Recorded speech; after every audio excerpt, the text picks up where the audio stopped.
আসসালামু আলাইকুম, আমি মোহাম্মদ জনি। আমার এই প্রজেক্ট হচ্ছে গাজীপুর মাওনাতে কারণ বাজার। এখানে 50 শতক জায়গা আছে। আসলে এই প্রজেক্টটা এখন শেষের দিকে। এই প্রজেক্টের প্রথম থেকে এই গল্পটা আমি আপনাদের শোনাতে চাই। আমি প্রথমত চাকরি করতাম, তারপরে এগ্রোয়ানের ভিডিও দেখে আমার এই কৃষিতে নামা। আমি যখন এগ্রোয়ানের ভিডিও দেখলাম তখন ভাবলাম যে এটা সৎ এবং হালাল উপার্জনের একটা পথ। তখন আমি এগ্রোয়ানের ভিডিও দেখে আমি ওইখানে কল করি। প্রথমত এগ্রোয়ানের বিগ বস জাতের বেগুন গত বছর আমি লাগাইছিলাম, মোটামুটি ভালো ফলন হয়েছিল, কিন্তু বাজারটা কম ছিল বিদায়ী আমি তেমন একটা লাভবান হতে পারিনি। এই বছর এখানে আমার 50 শতক জায়গা আছে। এখানে আমি গত বছর ধুন্দুল চাষ করছিলাম এগ্রোয়ানের তোয়া জাতের। সাধারণত আমাদের এই এলাকায় ধুন্দুল লাগাইলে গাছ মারা যায়, কিন্তু গত বছর আমার 2 থেকে 4টে গাছ মারা গেছিল, আর একটা গাছও মারা যায় না। এই 50 শতক জায়গার থেকে আমি 3.5 লক্ষ টাকা বিক্রি করছি। তারপর আমি জাস্ট খালি মাচাটা ভেঙে আগাছাটি পরিষ্কার করে এগ্রোয়ান থেকে বিগ বস এবং ফিল্ড লিডার এই 2 জাতের চারা আইনা শুধু আমি লাগিয়ে দিছি। শুধু আমার চারার খরচটাই, আর কোনো বাড়তি কোনো খরচ নাই। তারপরে আমি লাগিয়ে দেওয়ার পরে যখন গাছের বয়স 25 দিন জমিতে ড্রেনে সার দিয়া পরে সেচ দিলাম, ইনশাল্লাহ দেখা গেছে যে আপনার 45 থেকে 50 দিনের মধ্যে দিয়ে আমার কাছে ভরপুর ফলন চলে আসছে। তারপরে যখন আমার জমিতে ফলন হারভেস্ট করি তখন বাজার ছিল একদম কম, 10 টাকা 12 টাকা, কিন্তু আমারটা পাইকাররা আমার জমিতে এসে নিয়ে গেছে। ঠিক আছে, আমাকে 20 টাকা রেট দিছে। ওই 20 টাকা দিলেও দেখা গেছে এত পরিমাণ ফলন হয়েছে যে আমার প্রতি সপ্তাহে দেখা গেছে 10 থেকে 12 হাজার টাকা আপনার প্রতি সপ্তাহে আসতেছে। আমার গেমটা চেঞ্জ হয় আপনার রমজানের 1 সপ্তাহ আগে থেকে। তখন ফলন তো আমার প্রচুর। তখন যখন বাজারটা বাইরে গেল, ধরেন 200 কেজি মাল যদি আগে বেচতাম আপনার 10,000 টাকা, তখন মনে করেন যে টাকার অঙ্কটা বাইরে গেল।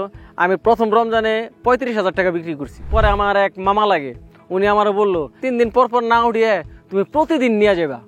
ঠিক আছে, প্রতিদিন অল্প করে নিবা, ঠিক আছে, এতে রেটটাও ভালো পাবে, গাছটাও সুস্থ থাকবো। তখন আমি হিসাব করলাম যে আমার যেহেতু 50 শতক জায়গা, আমি 10 শতক করে মাল উঠাবো, সপ্তাহে আমি 5 দিন নিয়ে যাবো, আবার শেষ হলে আবার উঠাবো। মানে প্রতিদিনই আমি নিয়ে যাইতাম।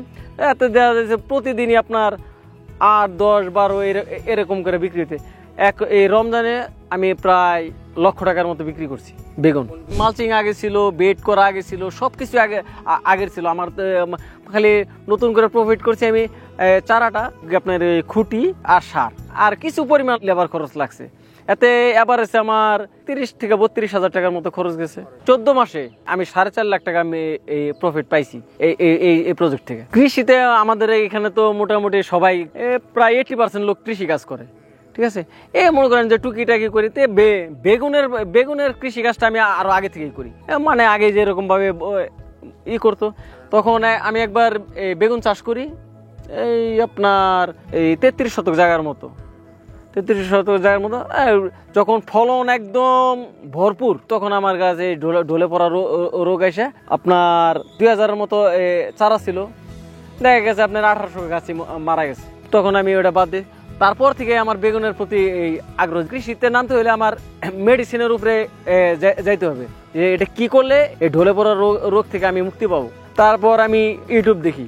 ইউটিউব দেখতে দেখতে হঠাৎ করে বেগুনের A to Z একটা ভিডিও আমার চোখের সামনে পড়ে। তখন আমি এগ্রোয়ানকে চিনি না, সামিউল ভাইয়ের ভিডিও দেখলে আমার কাছে মনে হলো যে না, লোকটা মিথ্যা কথা বলতেছে না। ইউটিউবে তো অনেক বেশিরভাগই বানিয়ে বলে, তো ওনার কথা শুনে মনে হলো যে না, এটা না। তখন আমি ওই চ্যানেলটা সাবস্ক্রাইব করলাম। তারপর মনে করেন যে আপনার আমি দেখলাম যে বেগুনে কি হয়। তারপরে ওইখানে দেখলাম যে একটা বেগুন দেখাইলো যে বিগ বস।